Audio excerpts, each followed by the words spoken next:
Kepada peminat-peminat kacang, ni ada mix nut daripada Berempor tu, 500 gram je. Apa yang ada dalam ni? Ada kacang walnut, ni walnut ada, almond ada, cranberries ada, kismis pun ada, pumpkin seed pun ada. Hijau ni kan boleh makan lah, pumpkin seed ni dengan kuaci bunga gajui. Okey kan, semua benda tu.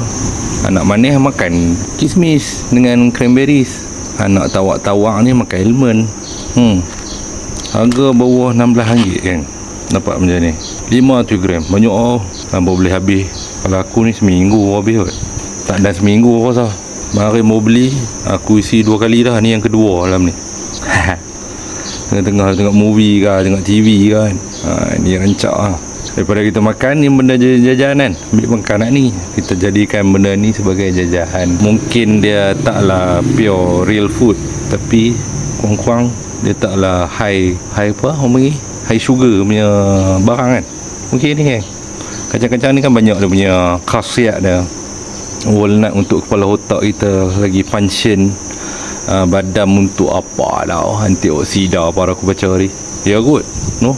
Kalau salah betulkan lah. Tengok kat beg kuning ni, mur-mur saja.